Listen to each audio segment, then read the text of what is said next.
Et la dernière question, qui est plus une réflexion en fait, que je trouvais assez intéressante, c'est l'homme me pousse à valider la pensée selon laquelle il est naturellement mauvais. Et je l'ai trouvé hyper intéressante cette réflexion, déjà parce que je me la suis fait plein de fois, puis parce que je sais qu'il y a d'autres gens qui se la posent. Et en ce moment, tout particulièrement, on pourrait beaucoup se la poser, parce que on peut être confronté, comme je le disais précédemment, à des gens comme ça qui viennent faire travailler des choses chez nous. Euh, Moi, par exemple, si je prends mon exemple, j'ai été confrontée à beaucoup de jalousie et beaucoup de mauvaise foi. Et je me suis beaucoup posé la question de pourquoi est-ce que je suis confrontée à ces énergies-là. Donc forcément, la première chose qu'on nous dit, ou même la première chose qu'on va penser, c'est se dire, si on attire ce qu'on vibre, a priori, c'est que je dois vibrer ces énergies-là, c'est pour ça que je les attire. Puis ça me satisfaisait pas comme réponse. Et en fait, j'ai compris que c'était pas si simple que ça, en fait. Déjà, j'aime pas trop cette pensée parce que je la trouve très culpabilisante, même si elle est factuelle, elle a un fond de vérité. On attire effectivement ce qu'on vibre. Si je vibre la peur, je vais attirer des expériences qui vont aller dans ce sens-là. Si je vibre l'amour, je vais attirer des expériences qui vont dans ce sens-là, c'est réel. Mais on n'attire pas seulement à soi ce qu'on vibre, on attire aussi ce dont on a besoin d'expérimenter. Et ça, c'est important aussi à prendre en compte.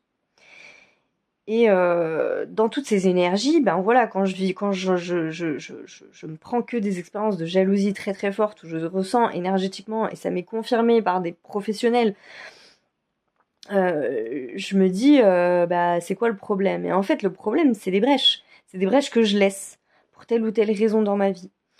Quand je suis confrontée à beaucoup, beaucoup de mauvaise foi, c'est pareil, je comprends pas. Je me dis, mais moi, je suis quasiment sûre de pas être de mauvaise foi quand même. J'ai fait très attention à ça. Et ben ouais, mais on testait la mienne, en fait, 2 fois. Et c'est important, toutes les relations sont des miroirs. On ne fonctionne que par ça, par miroir et par leçon d'apprentissage. Les gens viennent dans vos vies pour apprendre, pour vous apprendre des leçons et pour que vous leur en appreniez. D'accord?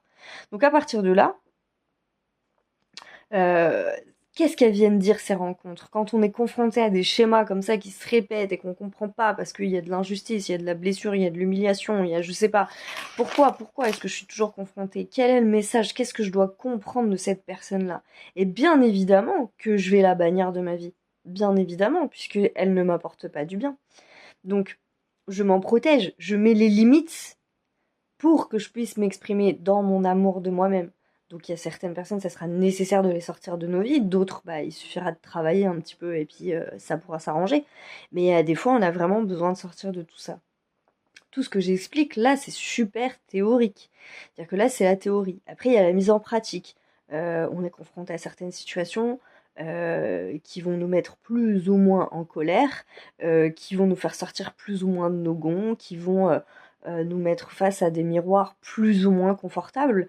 Donc tout ça, c'est très important. Mais malgré le fait que je te sors de ma vie, je te souhaite de trouver ce chemin d'amour.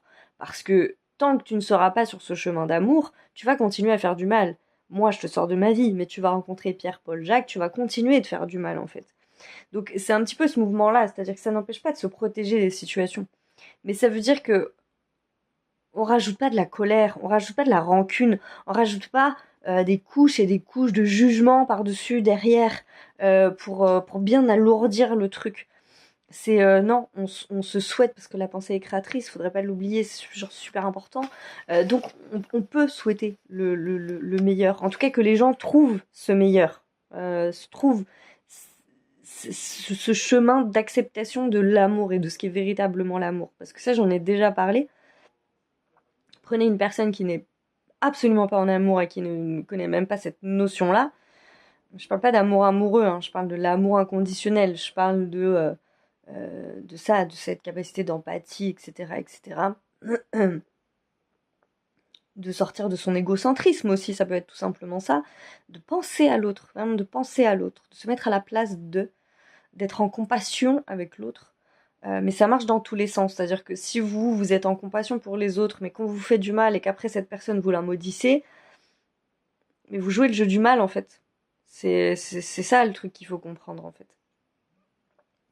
Donc du coup voilà, c'est de la théorie, mais ce que je trouve hyper intéressant dans tout ça, parce que c'est vraiment le phénomène d'un vase communicant en ce moment, ce qu'on vit depuis 3 ans, depuis plus longtemps, mais on le voit véritablement depuis 3 ans, depuis la crise du Covid, c'est le vase communicant. Parce qu'on a des choses à travailler au niveau individuel, on a des choses à travailler au niveau du collectif.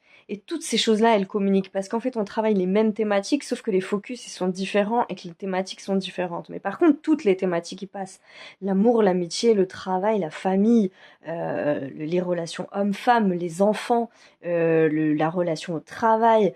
On le voit avec la réforme des retraites, on le voit, on le voit avec l'affaire Palmade, on le voit au niveau du collectif, on le voit avec plein plein de choses, à travers de la politique, à travers les scandales qui ressortent, on le voit à travers plein plein de choses. Mais on le vit aussi au niveau individuel. Donc encore une fois, ça me paraît très important de se questionner sur tout ça, d'essayer de voir où il est le curseur dans nos vies par rapport à toutes ces choses-là en fait. Et, euh, et de comprendre que non seulement, c'est pour ça qu'on est tous très fatigués, c'est aussi pour ça qu'il y a beaucoup de gens, ils ont l'impression que ça fait trop, ça fait beaucoup, il se passe trop de choses, et puis c'est déprimant, et puis voilà, parce que tout ça, ça nous traverse en fait de près ou de loin, mais vraiment de près ou de loin, et, euh, et que c'est en lien, très en lien avec des égrégores très anciens, mais très très très très anciens, des égrégores de soumission, des égrégores de violence, de guerre, de vengeance, voilà, de tout ça. Il y en a plein, il y en a trop, je pourrais pas les citer, puis je sais même pas si c'est très important, mais il y en a beaucoup. Donc on peut avoir l'impression que c'est une goutte d'eau qui fait déborder le vase, on peut avoir l'impression que ça déborde véritablement en ce moment, parce que c'est beaucoup, beaucoup, beaucoup, beaucoup. Il y a beaucoup de choses à travailler, beaucoup de choses même si j'aime pas trop le mot travail, mais parce que toutes les choses, elles travaillent d'elles-mêmes en fait. Les énergies, elles sont là, mais il faut jamais oublier on n'est pas là pour les subir. Elles sont là pour nous amener des choses, et nous, on n'a qu'à s'en saisir en fait. C'est ça une énergie. C'est pas quelque chose qu'on subit dans nos vies juste bêtement. Et c'est important à mon sens de le dire. Mais c'est vraiment beau. C'est vraiment beau parce que c'est comme ça qu'on évolue, c'est comme ça qu'on va vers autre chose, et c'est comme ça qu'on va vers le meilleur de soi-même. Les crises, elles sont là pour ça, autant au niveau individuel qu'au niveau collectif. Donc voilà, même si c'est compliqué ces histoires de bien-mal, parce qu'effectivement, on va toujours mettre des situations et se dire bah oui mais ça regarde c'est vraiment mal, et ça bah on peut pas l'excuser. Moi j'ai jamais parlé d'excuser quoi que ce soit. J'ai juste dit qu'à un moment donné, ça, c'est même pas moi qui dis, en vrai, c'est juste les énergies qui sont comme ça, et le travail qu'on nous demande à faire. Je sais pas moi qui ai inventé les règles de l'univers, comprenez bien que pas vraiment. Donc, du coup, voilà. Mais c'est un exercice qui est super intéressant à expérimenter dans sa vie personnelle, euh, parce qu'on va vraiment vers un grand, grand amour de soi, très libérateur comme jamais on en a expérimenté. Et au niveau collectif encore plus, et c'est pas pour rien qu'en parallèle de tout ça, il va y avoir des élans de solidarité énormes, et c'est déjà le cas. Ils existent déjà ces élans de solidarité. Mais vous les verrez pas sur BFM, parce que ça fait pas vendre. Ça fait pas vendre l'amour. Ce qui fait vendre, c'est le sexe, c'est la luxure, c'est le commerce. Mais l'amour pour l'amour, l'amour d'un oiseau, l'amour de la nature, ça fait pas vendre.